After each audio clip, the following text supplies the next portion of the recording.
We'll write cursive letters small A to Z.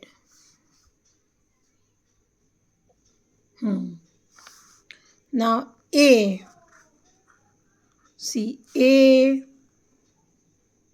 B, C, D, E, F, G, H, I, J, small k, L,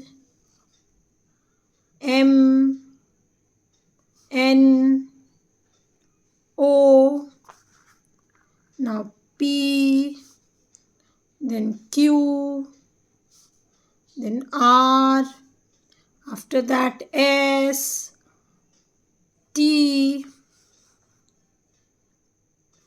U,